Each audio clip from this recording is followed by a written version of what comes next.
नमस्कार। आकाशवाणी जयपुर अजमेर से प्रस्तुत हैं प्रादेशिक समाचार।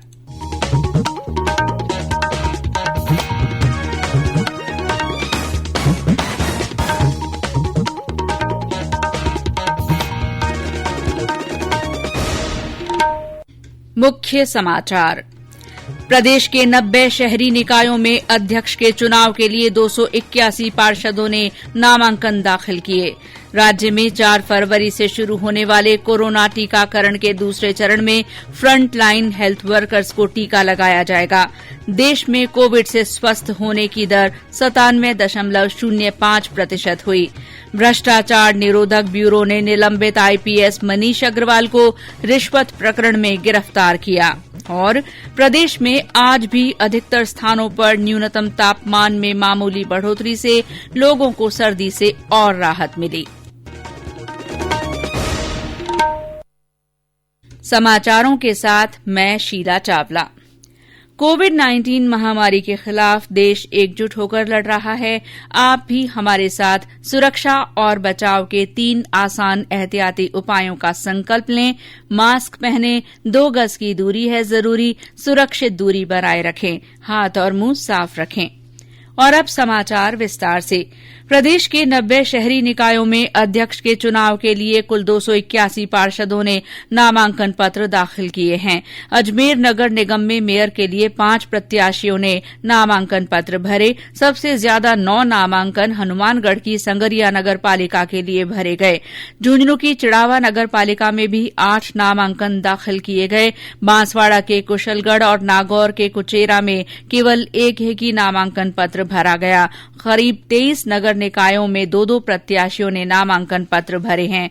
90 निकायों में से 19 में कांग्रेस और 24 स्थानों पर भाजपा को स्पष्ट बहुमत मिला है। बाकी स्थानों पर निर्दलीय पार्षद निकाय अध्यक्ष बनाने में महत्वपूर्ण भूमिका निभाएंगे। अध्यक्ष पद के लिए भरे गए नामांकन पत्रों की कल जांच होगी। 4 फरवरी तक नामांकन वापस लिए जा सकेंगे और उसी दिन उम्मीदवारों को चुनाव चिन्हों का आवंटन किया जाएगा। अध्यक्ष पद के लिए मतदान 7 फरवरी को होगा। मतदान पूरा होने के तुरंत बाद मतगणना कर नतीजे घोषित कर दिए जाएंगे। प्रदेश में कोरोना टीकाकरण का दूसरा चरण 4 फरवरी से शुरू किया जाएगा, जिसके तहत फ्रंटलाइन हेल्थ वर्कर्स को टीका लगाया जाएगा। स्वास्थ्य विभाग ने इसके लिए आदेश जारी कर दिए हैं। स्वास्थ्य विभाग के परियोजना निदेशक टीकाकरण डॉ रघुराज सिंह ने बताया कि अब तक 2,39,118 फ्रंटलाइन वर्कर्स का पंजीयन किया जा चुका है। इनमें पुलिसकर्मी, होमगार्ड, रेवेन्यू और लोकल सेल्फ गवर्नमेंट के कर्मचारी और अधिकारी शामिल हैं। इसमें जो हम पहले जो कवर करेंगे उसमें हमारे रेवेन्यू डिपार्टमेंट के कर्मचारी हैं, अधिकारी हैं। दूसरा हमारा पुलिस डिपार्टमेंट है। इसके अलावा म्युनिसिपल कॉर्पोरेशन है, नगर परिषद, नगर पालिका, उनके जो कर्मचारी हैं उनका टीकाकरण किया जाएगा। और इसमें जो कुल अभी तक जो रजिस्ट्रेशन हुआ है वो हमारा 2,39,000 के करीब हुआ है। जो हमारा टीकाकरण होगा वो कोविन सॉफ्टवेयर के द्वारा होगा। उसके जो सॉफ्टवेयर के द्वारा हम उनको मैसेज भेजेंगे ताकि वो अपने टीकाकरण या सत्र स्थल पर जाकर के अपना टीका लगवाएं। दूसरा, भारत सरकार ने भी वैक्सीन अलॉट कर दी है, तो उनके लिए वैक्सीन भी अलग से प्राप्त हो जाएगी। अभी जो हमारे पास वैक्सीन है वो पर्याप्त मात्रा में है इनका टीकाकरण शुरू करने के लिए। देशव्यापी कोविड टीकाकरण अभियान के तहत 39,50,000 से ज्यादा लोगों को टीका लगाया जा चुका है। स्वास्थ्य मंत्रालय ने बताया है कि पिछले 24 घंटों के दौरान 1,91,000 स्वास्थ्य कर्मियों का टीकाकरण किया गया। स्वास्थ्य और परिवार कल्याण मंत्रालय ने कहा है कि भारत बायोटेक द्वारा विकसित कोविड टीका कोरोना संक्रमण के नए स्वरूप से भी निपटने में सक्षम है। स्वास्थ्य और परिवार कल्याण राज्य मंत्री अश्विनी कुमार चौबे ने आज राज्यसभा को बताया कि केंद्रीय औषधि मानक नियंत्रण संगठन ने सीरम इंस्टीट्यूट ऑफ इंडिया और भारत बायोटेक इंटरनेशनल को आपातकालीन स्थितियों में उपयोग के लिए देश में कोविड टीकों के उत्पादन की अनुमति दी है।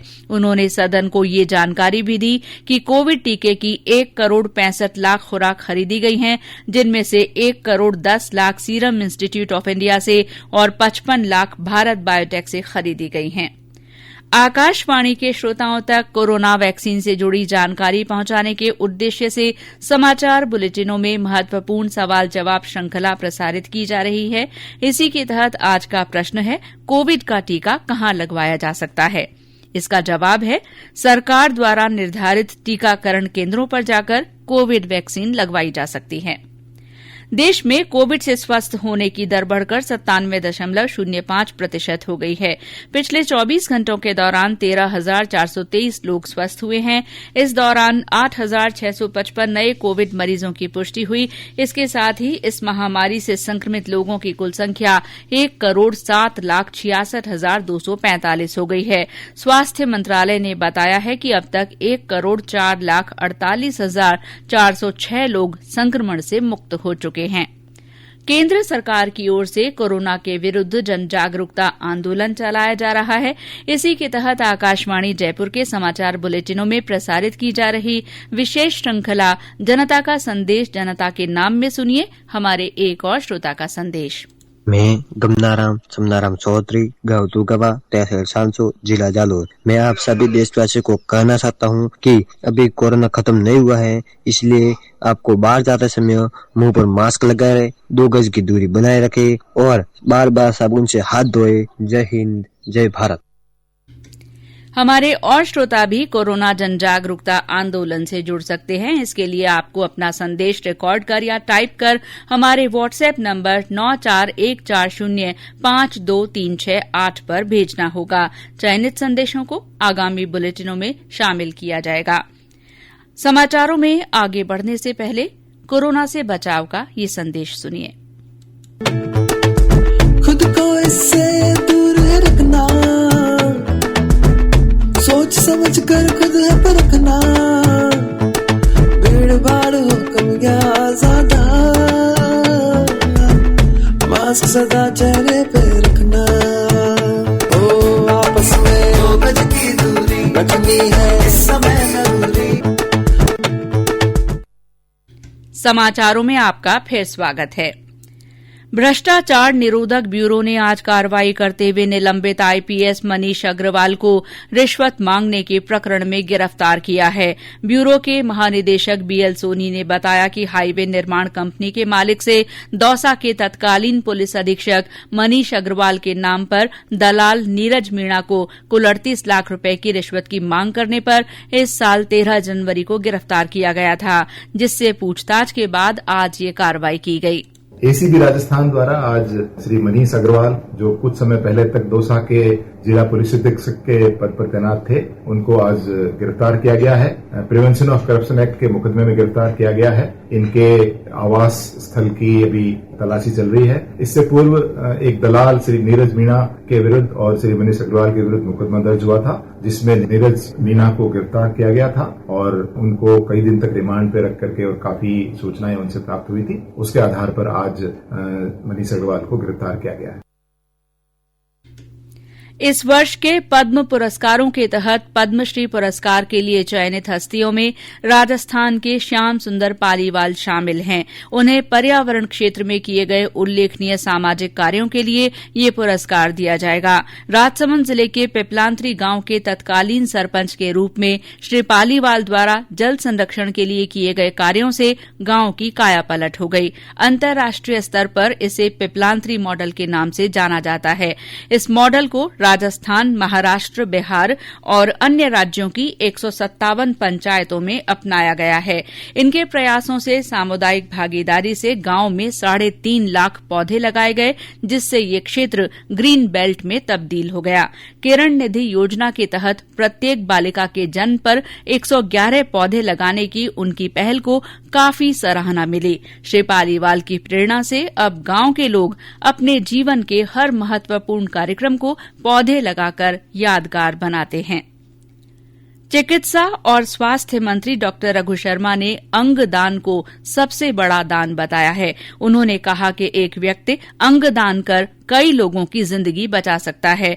डॉक्टर शर्मा ने सवाई मानसिंह अस्पताल के चिकित्सकों का एक ब्रेन डेड बच्चे के परिजनों को अंगदान के लिए प्रेरित करने पर आभार जताया।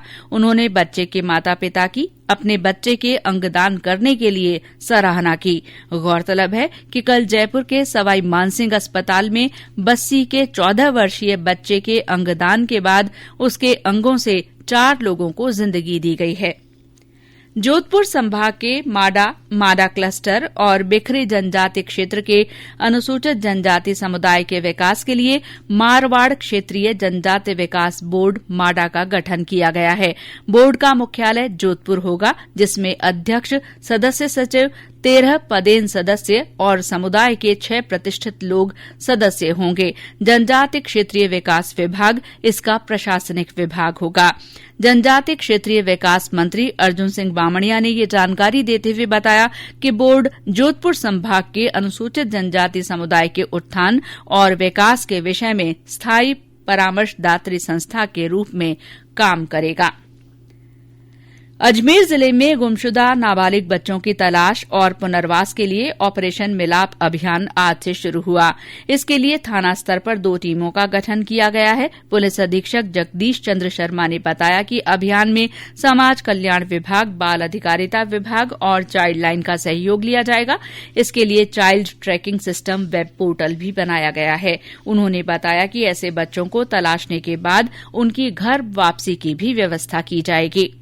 सवाई माधोपुर में केंद्र सरकार के अल्पसंख्यक कार्य मंत्रालय की ओर से अल्पसंख्यक महिलाओं के मुद्दों पर आयोजित नेतृत्व विकास प्रशिक्षण कार्यक्रम आज संपन्न हुआ। इस मौके पर पीसीपीएनडीटी की ओर से महिलाओं को बेटी बचाओ बेटी पढ़ाओ अभियान, पीसीपीएनडीटी एक्ट 1994 के कानूनी प्रावधानों की जानकारी भी दी गई। और अब मौसम। प्रदेश में आज अधिकतर स्थानों पर न्यूनतम तापमान में मामूली बढ़ोतरी से लोगों को सर्दी से और राहत मिली है। मौसम विभाग के अनुसार माउंट आबू में आज न्यूनतम तापमान कई दिनों बाद जमाव बिंदु से बढ़कर 2 डिग्री सेल्सियस दर्ज किया गया। भीलवाड़ा में न्यूनतम तापमान 5.5 डिग्री सेल्सियस, श्रीगंगानगर में 5.7, चित्तौड़गढ़ में 7 डिग्री सेल्सियस रिकॉर्ड किया गया। मौसम विभाग ने उत्तरी भागों में कल से नए पश्चिमी विक्षोभ के सक्रिय होने से 2 दिन तक हल्की बारिश की संभावना जताई है। वहीं 4 फरवरी को जयपुर, बीकानेर और भरतपुर संभाग के उत्तरी जिलों में बादल गरजने, बिजली गिरने और ओलावृष्टि की संभावना है। और अंत में मुख्य समाचार एक बार फिर। प्रदेश के 90 शहरी निकायों में अध्यक्ष के चुनाव के लिए 281 पार्षदों ने नामांकन दाखिल किए हैं। राज्य में 4 फरवरी से शुरू होने वाले कोरोना टीकाकरण के दूसरे चरण में फ्रंटलाइन हेल्थ वर्कर्स को टीका लगाया जाएगा। देश में कोविड से स्वस्थ होने की दर 97.05% हो गई है। भ्रष्टाचार निरोधक ब्यूरो ने निलंबित आईपीएस मनीष अग्रवाल को रिश्वत प्रकरण में गिरफ्तार किया है। और प्रदेश में आज भी अधिकतर स्थानों पर न्यूनतम तापमान में मामूली बढ़ोतरी से लोगों को सर्दी से और राहत मिली है। इसी के साथ प्रादेशिक समाचार बुलेटिन समाप्त।